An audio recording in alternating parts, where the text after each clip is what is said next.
사랑하는 자들아, 우리가 서로 사랑하자.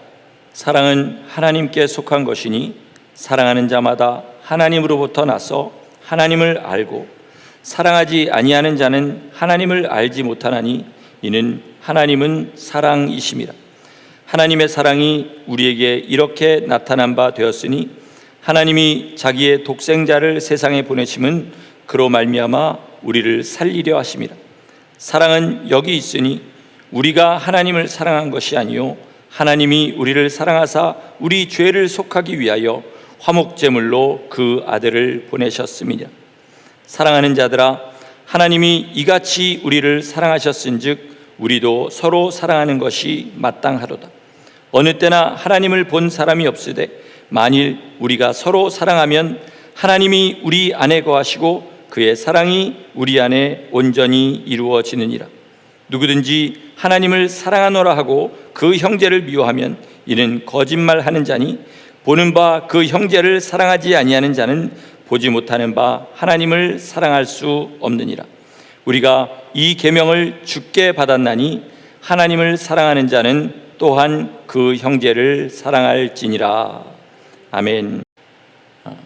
미국에 사는 유대인 한 분이, 이제 정통 유대인 한 분이 예수님을 믿게 된 간증을 들었습니다. 이분은 어떤 사람의 권유를 받아서 우연히 이제 신약 성경을 읽게 되었는데, 그 가운데서 평생 두렵게만 생각하던 하나님이 사랑으로 자기에게 다가오기 시작하는 거예요. 그리고 마음이 흔들리기 시작했습니다. 그런데 이때는 이제 자기가 뉴욕 태생의 유대인인데 잠시 집을 떠나서 콜로라도 쪽에 있을 때였는데, 내가 예수님을 믿게 되면, 이러고 내가 집으로 돌아가면 내 유대인 부모와 형제, 내 유대인 친척들, 90%가 유대인인 내 친구들, 그들이 나를 어떻게 생각할 것인가, 이런 고민을 하게 되었습니다. 그때 이 사람 이름이 댄인데 하나님께서 그 마음에 선명하게 들려주시는 음성이 있었어요. 그것은 뭐냐면, 맞다 댄이야, 나를 따르는 것은 나와 세상의 사람과 세상의 모든 것 가운데서 하나만을 선택하는 것이다. 이렇게 말씀하시는 음성을 듣게 되었어요. 무슨 말이냐면, 내가 나를 주인으로 삼으면 당연히 너는 그 값을 지불해야 된다라고 말씀하시는 거예요. 그 값은 뭐냐면 내 모든 것이 주님을 중심으로 변화하는 것입니다. 내 내면이 변화하고요, 그리고 내 주위에 있는 모든 사람과의 관계도 변하는 것입니다. 세상의 일도요, 중요한 일일수록 값을 지불해야 됩니다. 결혼이 대표적인 예입니다. 제가 제 아내랑 결혼을 하는 순간에 세상의 그 시기에 결혼 정년기에 있는 모든 여인들을 향해서, 물론 그 여인들이 저를 원한 적은 한 번도 없겠지만 저는 남자로서는 죽는 것입니다. 그죠? 요즘은 뭐 완판남 뭐 이런 소리를 하는데, 하여튼 남자로서는 죽는 것입니다. 그것만 변하는 게 아니에요. 제가 결혼할 때까지 저희 부모님과 25년 5개월을 살았습니다.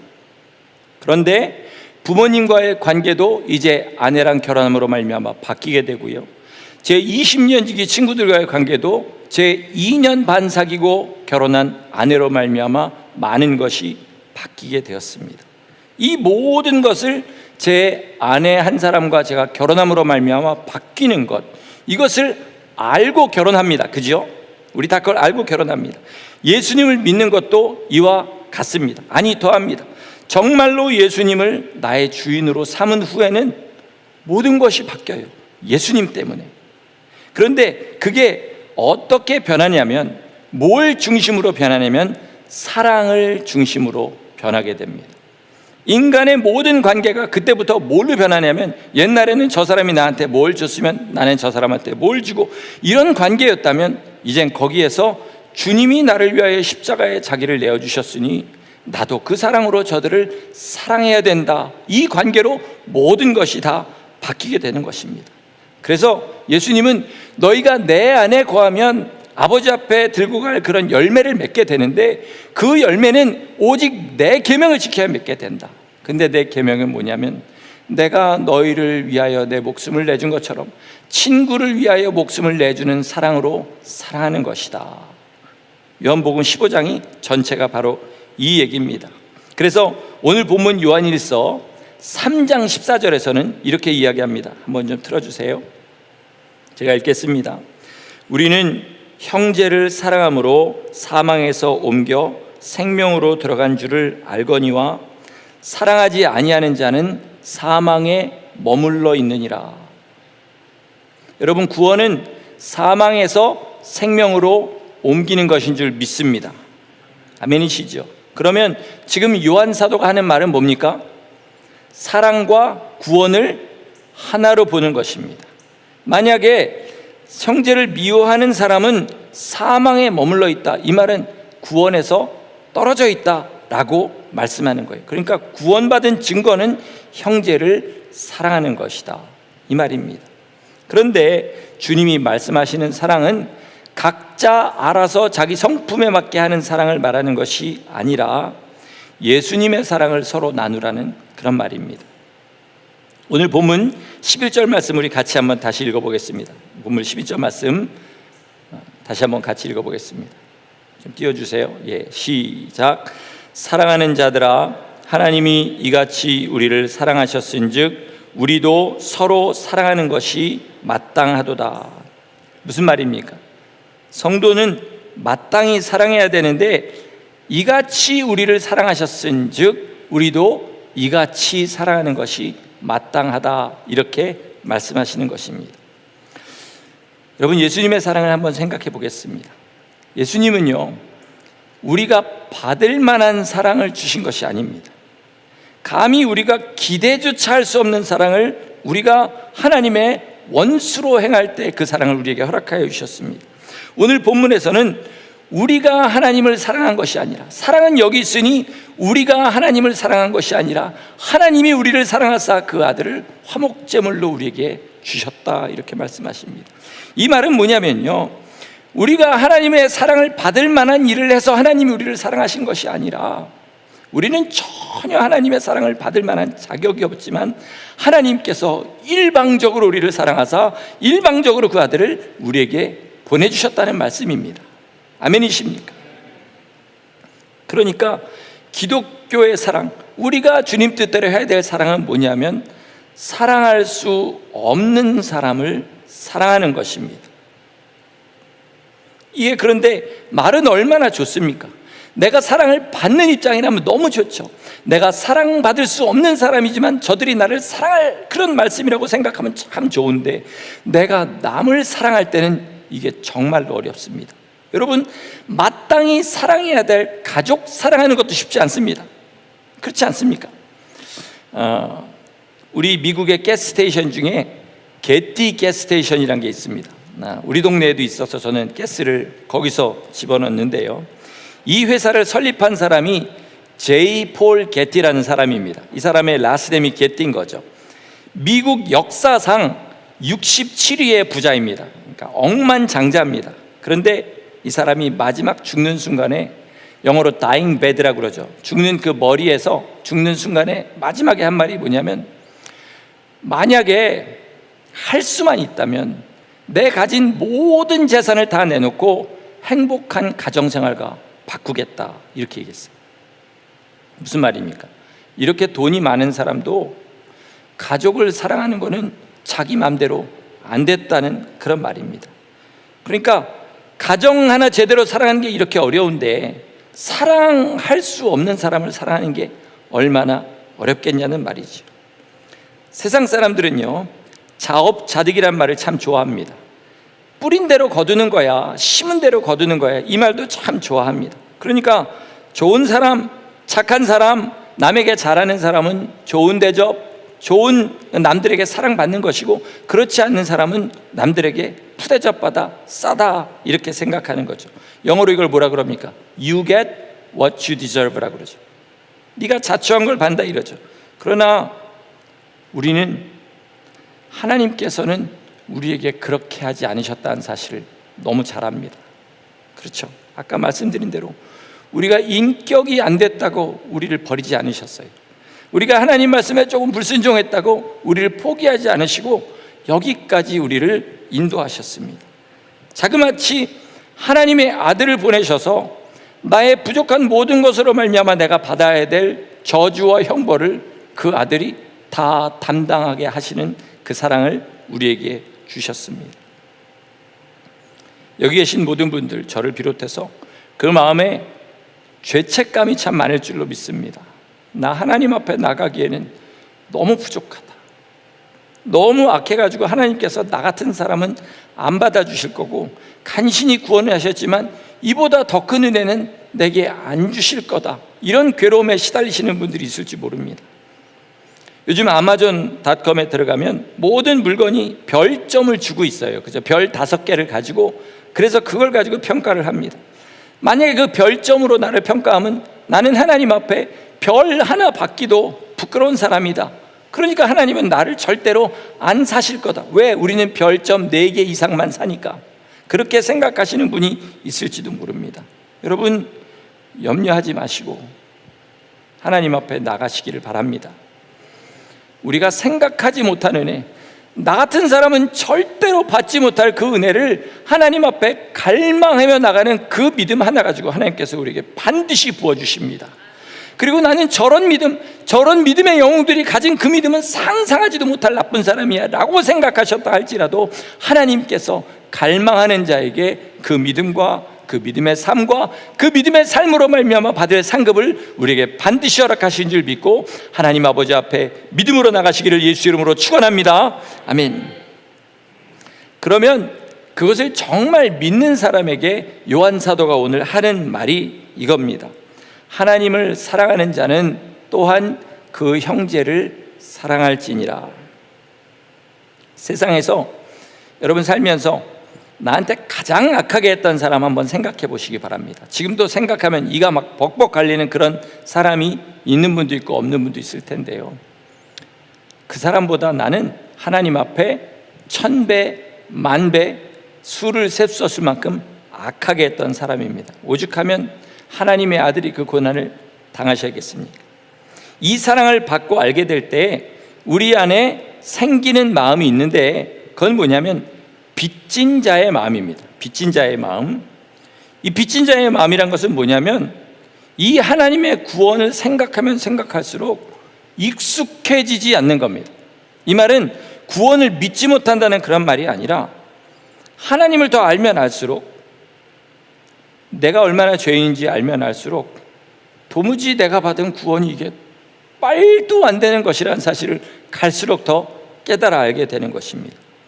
여러분, 시간이 나실 때마다 하나님의 본질에 대해서, 하나님이 어떤 분이신가에 대해서 한번 계속 묵상해 보시기 바랍니다.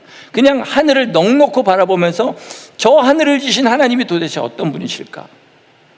그것만 한번 잘 생각해 보세요. 그러면요, 아니 그 하나님이 어떻게 육신을 입고 오셔서 그런 고난을 당하실 수가 있지? 라는 생각을 할 수밖에 없게 됩니다. 또요, 내가 얼마나 죄인인지를 한번 생각해 보시기 바랍니다. 제가 그냥 여러분 듣기 좋으라고 입 바른 소리를 하는 말이 아니라 제가 저 자신을 스스로 생각하면요, 정말로 양파 껍질을 까듯이 죄 안에 계속해서 죄가 나옵니다. 도대체 어떻게 이렇게까지 죄인일 수가 있을까라는 그런 자각이 날마다 제 안에서 있어요. 그러면서 제 안에 생기는 질문은 뭐냐면요, 아니 어떻게 나 같은 인간을 위해서 하나님의 아들이 그 모진 고난을 당하실 수 있을까? 라는 생각을 할 수밖에 없게 됩니다. 그러니까 갈수록 어떻게 돼요? 하나님을 알게 되고 나를 알게 될수록 구원의 값이 처음에는 100불짜리인 줄 알았는데 점점 더 그 값어치를 더해가는 거예요. 어떤 사람이 구리 반지에다가 여기다가 유리를 하나 낀 것 같은 반지를 나한테 선물해 줬다고 해보겠습니다. 처음에는 그냥 구리 반지겠거니 했는데 어느 날 보니까 순금이에요.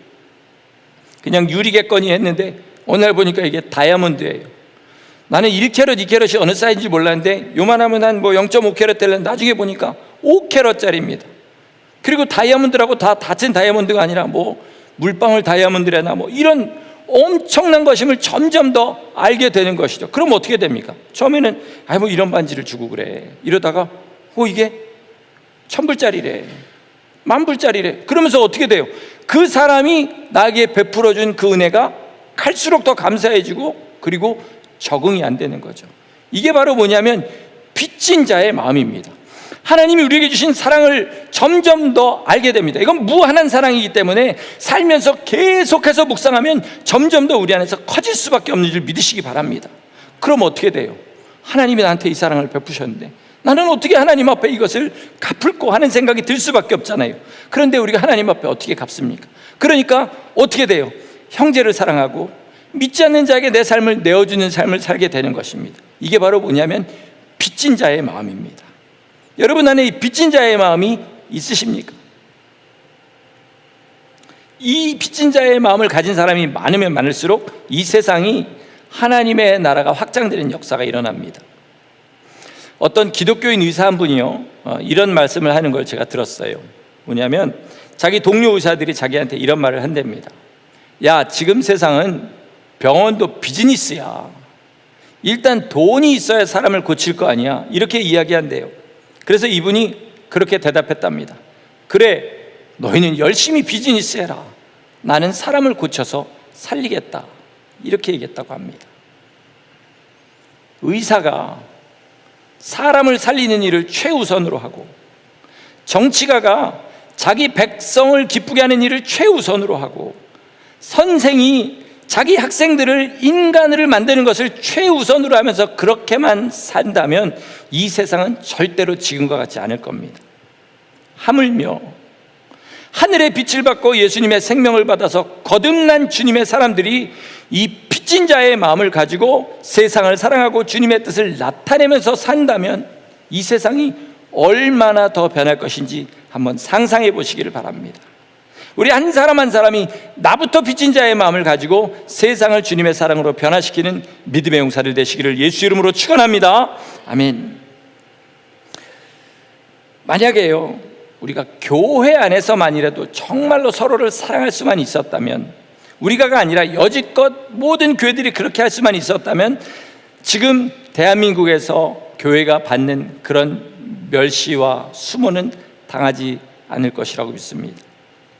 신문에 보니까요, 사람들한테 설문조사를 했는데 지금 코로나로 가장 위험한 곳이 어딜까요? 이렇게 물어봤더니 여러분 1위가 어딘지 아세요?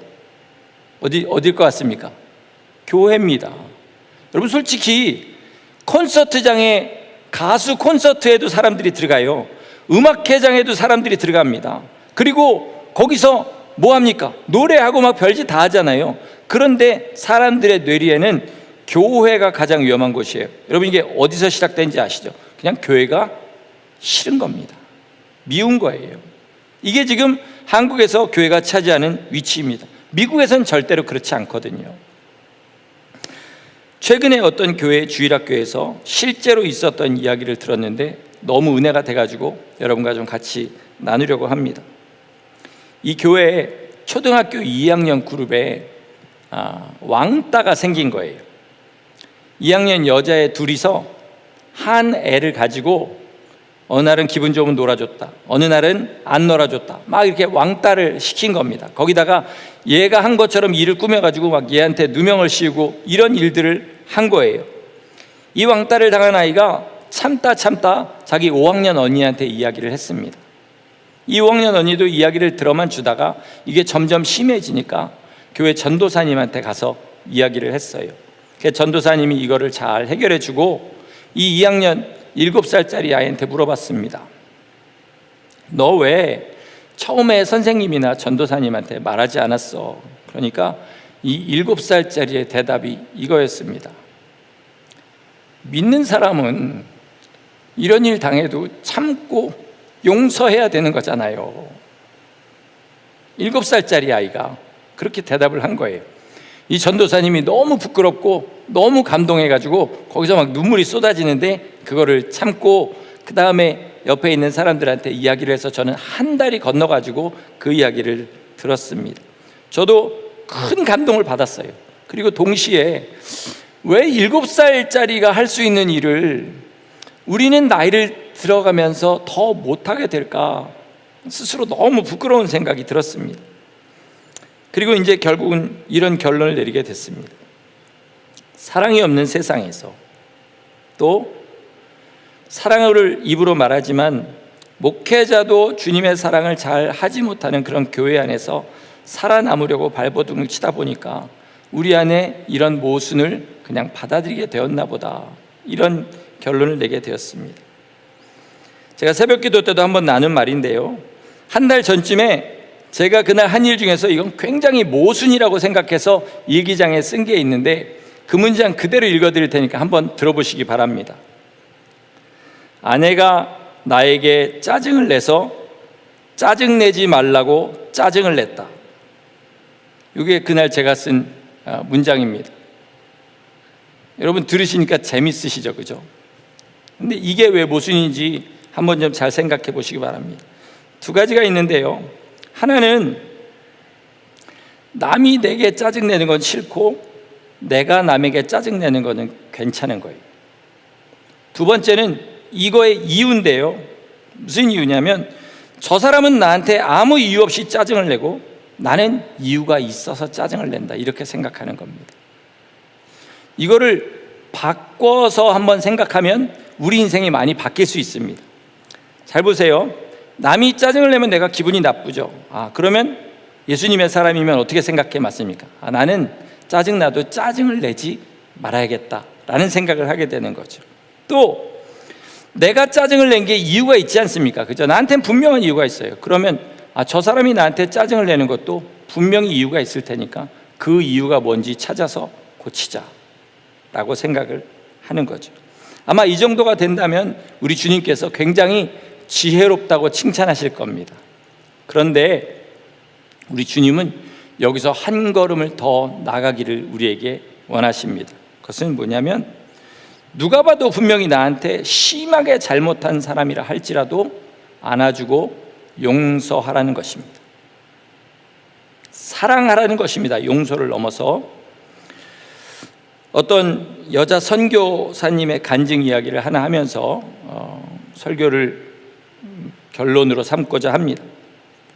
이 여성분은 지금 케냐 선교를 다시 나가려고 준비하시는 그런 선교사님이신데, 평신도 선교사님인데 나이를 계산해 보니까 저보다 3살이 많으신 것 같아요. 55입니다. 그리고 척추장애인이에요. 여러분, 척추장애인이 뭐냐면 우리 어릴 때 쓰는 그 표현으로 하면 곱사등이라고 하는, 그 등이 이렇게 튀어나오고 가슴이 튀어나온 그런 분이 있지 않습니까? 키가 아주 작고 등이 툭 튀어나왔습니다. 그런데 충격적인 것은 이분이 그렇게 된 것은 태어나기를 잘못 태어나서 그런 것이 아니라는 겁니다. 시골의 부부에게서 첫 딸이 나왔는데 할아버지가 그 당시에 남자 선호 사상 때문에 첫 아이를 딸을 낳았다고 막 역정을 낸 거예요. 아버지가 너무 화가 나가지고 난지 사흘 된 애를 집어 던져버렸습니다. 그래서 척추장애가 생겼어요. 할아버지는 딸이라도 속상한데 그렇게 장애까지 생겨버리니까 이 아이를 볼 때마다 내다 버리라고 소리를 버럭버럭 지르기 시작하는 거예요. 그러니까 이 엄마가 딸을 지키려는 마음으로 그런 할아버지 앞에서 딸을 지키려면 어떻게 해야 될까 생각하다가 할아버지보다 더 모질게 딸에게 대하기 시작하는 겁니다. 그러다가 그게 진짜가 돼버렸어요. 이 엄마가 진짜로 이 딸을 그냥 온 힘을 다해서 저주하고 날마다 폭력을 행하고 그렇게 하게 되었어요. 아버지가 평생 이 딸을 던져서 그렇게 불구가 되었음에도 불구하고 미안하다는 말을 한마디도 안 했는데 아버지는 저주를 하지 않고 딸을 때리지 않았다는 그 이유 하나만으로 이 딸은 아버지를 훨씬 더 좋아했다고 할 정도로 엄마가 모질게 딸을 학대했습니다. 자기 밑에 동생이 넷이 있는데 밑에 동생이 남자였다고 합니다. 엄마가 자기를 때릴 때 그 남자 동생한테도 같이 때리게 해가지고 그 남자 동생도 자기한테 평생 누나라고 한 번도 안 부르고 이 여자를 계속해서 때린 거예요. 그런데 이 아이가 14살이 되던 어느 날 아버지가 요즘 극단적 선택이라고 하죠. 자기 목숨을 끊게 됐습니다. 그랬더니 이 엄마가 너희 재수 없는 것 때문에 내 남편이 죽었다고 칼을 들고 이 아이를 죽이려고 달려오는 거예요. 그걸 보고 너무 무서워서 그 길로 집에서 나왔습니다. 나와서 어떤 한의사 노부부 집에 이제 식모로 들어가게 됐는데, 이분들이 참 인격적으로 잘 대해주고 밥도 잘 먹여주고 그래가지고, 지금도 물론 장애인이니까 키가 작지만 처음에는 정말 유치원생만큼밖에 안 됐대요. 14살인데. 근데 그때 잘 먹고 잘 대접을 받아서 10개월 만에 지금의 키가 됐다고 합니다. 그리고 거기서 그 기능학원, 서울시에서 무료로 운영하는 기능학원의 광고를 보게 돼요. 거기다가 편지를 보냅니다. 저는 14살이고요. 국민학교만 졸업했고요. 그리고 장애가 있어요. 그래서 제가 꼭 기술을 하나 배우기를 원합니다. 이렇게 써서 보냈더니 얼마 안 있다가 답장을 등록 원서와 함께 받게 됩니다. 너 같은 애는 꼭 받아야 된다. 등록 꼭 해줄게. 그래서 그 할아버지 할머니 집을 떠나서 이제 이 학원에 들어가게 됩니다. 6개월 코스인데 이 답장을 해주신 분이 이 학원의 사감 선생님이었다고 그래요. 독신 기독교인이었는데, 여자분인데 얼마나 자기를 사랑해 주는지. 거기 있는 아이들이 한 100명 정도 됐는데 자기를 콕 집어서 정말로 불쌍하다고 그 사랑해 주는 사랑에 자기 마음이 녹았어요. 처음에도 교회 가자고 했는데 자기는 절대 안 간다고 그러다가 막판에 이제 학원을 떠날 때쯤 되었고 교회를 다니게 되었습니다. 그 사랑에 녹아서. 그리고 그 학원을 떠나서 용인에 있는 공장에 취직을 하게 됩니다. 그 다음에 그 옆에 있는 교회를 다니게 되었다고 그래요. 뭐 돈을 아끼려고 그랬는지 모르지만 공장 일이 끝나면 그냥 교회 와서 살다시피 그렇게 했답니다. 그랬더니 그 교회에 젊은 목사님 부부가 자기를 사택으로 데려왔다고 그래요. 이 선교사님 표현에 얼마나 자기를 사랑해 주는지, 어느 날은 야 잠깐 이리 와봐. 그래서 갔더니 밥상이 너무 잘 차려져 있더랍니다. 그래, 오늘 왜 이렇게 반찬이 좋아요? 그랬더니 오늘이 네 생일이야 그러더래요. 그게 이 15살 먹은 아이가 난생 처음 받아본 식탁이었다고 합니다. 생일상이었다고 해요. 그 사랑에 녹아서 이분은 예수님과 더욱더 가까워지게 돼요. 그리고 4년 후에, 요즘은 뭐 신문에서 잘 못 보니 계지만 기능 올림픽에 나가가지고 편물 그 몇 가지 분야에서 그 옷감을 짜는 분야에서 금메달을 3개나 따는 그런 특급 기능공이 됩니다. 이제 그렇게 되면 돈을 좀 벌게 되잖아요. 여러분, 그 다음에 이 아이가 한 일이 뭔지 아십니까? 자기를 죽이려고 칼을 들고 달려들던 그 엄마의 집으로 돌아가는 거였어요. 왜냐하면 그 엄마도 정신이 반쯤 나간 분이기 때문에 분명히 생활이 안 될 거고, 자기 밑에 자기를 때리던 그 아들을 포함해서 4명의 자기 형제 자매가 있는데 얘네들도 분명히 비참하게 살 거라고 생각한 거예요. 갔더니 아니다 다를까 얘네들이 비참한 삶을 살고 있었어요. 그래서 그 집 생활비 되고 아이들 학비 되고, 그러고 나면 자기는 버스비가 빠듯한 그런 생활을 6년 넘도록 합니다. 날마다 하나님 앞에 울었대요. 하나님, 난 왜 이렇게 살아야 됩니까? 그랬더니 하나님께서 내가 너를 그 사랑으로 사랑했기 때문이다, 이렇게 말씀하시더래요. 자기를 죽이려고 하던 어머니가 나중에는 자기 눈을 못 마주치고 그렇게 눈물을 흘릴 만큼 그런 헌신적인 사랑을 주었다고 합니다. 이 간증을 들으면서 먼저 제 머리에 든 생각은 뭐였냐면, 야, 사람이 비참해도 이렇게 비참하게 살 수가 있구나 라는 생각을 먼저 하게 됐습니다. 그런데 동시에 어떤 생각을 하게 됐습니까? 여러분도 그러실 줄 믿습니다. 어떻게 그런 대접을 받아놓고 그런 사랑을 줄 수가 있을까? 라는 생각을 하게 될 수밖에 없었습니다. 누가 이 일을 할 수 있게 만들었을까요? 어떻게 이런 일이 가능했을까요? 이분은 진짜 예수님의 사랑을 자기 심령에 깊이 받은 것입니다. 그 사랑을 어떻게 받았습니까? 믿는 사람들을 통해서 주셨습니다. 맨 처음에 그 학원의 선생님이 자기에게 따뜻한 사랑을 줬고요. 그리고 그 다음 간 교회에 그 목사님 부부가 자기에게 정말 큰 사랑을 주었습니다. 오늘 설교랑 관련된 이야기를 이분이 하더라고요. 뭐냐면 이 부부가 너무 사랑을 해주니까, 목사님 부부가 나중엔 자기가 이런 생각을 했답니다. 도대체 이분들은 나한테 무슨 빚을 졌길래 도대체 이렇게까지 나를 사랑해 줄 수 있을까라는 생각을 했다는 것이죠. 무슨 빚을 졌습니까? 사랑의 빚을 졌습니다. 예수님이 이 목사님 부부를 사랑해 준 그 사랑의 빚을 져서 그 사랑의 빚을 갚지 않고는 견딜 수 없는 마음이 된 것입니다. 제가 목회자로서 정말 하나님 앞에 기도할 때 원하는 것이 있다면 병 고치는 은사도 아니고요, 예언의 은사도 아닙니다. 진짜로 저를 통해서 어떤 사람들이 예수님의 사랑을 경험할 수 있게 하는 그 사랑이 제 안에 있기를 소원합니다. 제가 그런 기도를 하는 이유는 뭘까요? 제 안에 그런 사랑이 없기 때문입니다. 목사기 때문에 이때 이렇게 하는 것이 마땅하다고 생각해서 하는 그런 사랑들은 좀 있을지 모르지만, 진짜로 내가 성도님들을 위해서, 어려운 사람들을 위해서 내 삶을, 내 가진 모든 것을 다 줄 수 있는 사랑이 내 안에 있냐? 죄송합니다, 이렇게 말해서 없습니다. 나는 예수님의 사랑을 전하는 사람인데 말로만 전하고 삶으로는 다 주지 못하는 거예요. 이게 굉장히 괴롭지만 어떤 때는 제가 그렇다는 사실을 깨닫지도 못하면서 그냥 그렇게 넘어갑니다. 여러분, 언제 시험에 드십니까? 언제 주님의 사랑이 부담스러우십니까? 사랑할 수 없는 사람을 만났을 때, 내가 순종하기 어려운 계명을 듣게 되었을 때, 그때 내 마음이 어려워지고 시험에 드는 것입니다. 그런데 여러분, 이걸 잘 아시기 바랍니다. 그때가 바로 언제냐면, 내가 사랑할 수 없는 사람을 만날 때가 언제냐면, 주님께서 너 나한테 한 걸음 더 가까이 올래? 라고 물으시는 때라는 사실을 아시기 바랍니다. 그 사람을 사랑하게 되면 우린 주님 앞에 한 걸음 더 가게 되는 거예요. 내가 순종할 수 없는 계명을 내 마음에 들었을 때 그 계명에 순종하게 되면 한 걸음 더 주님 앞에 가게 되는 거예요.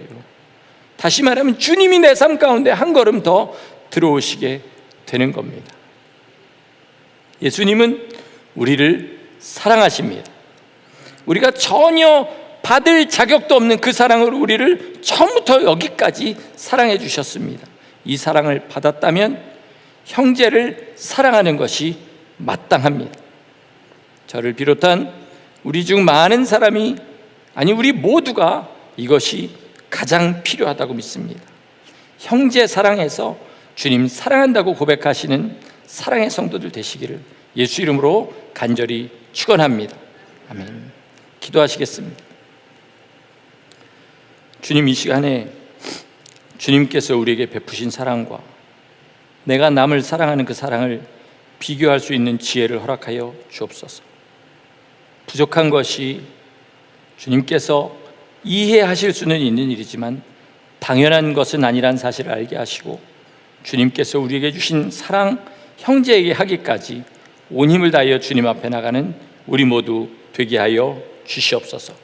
아버지 하나님, 그렇게 우리의 가정의 천국이 이루어지고, 그렇게 우리 교회의 천국이 이루어지고, 그렇게 우리가 사는 이 사회의 천국을 이루는 믿음의 역군들, 사랑의 용사들 되기를 간절히 소원하옵고 예수님의 이름으로 감사하며 기도드렸습니다. 아멘.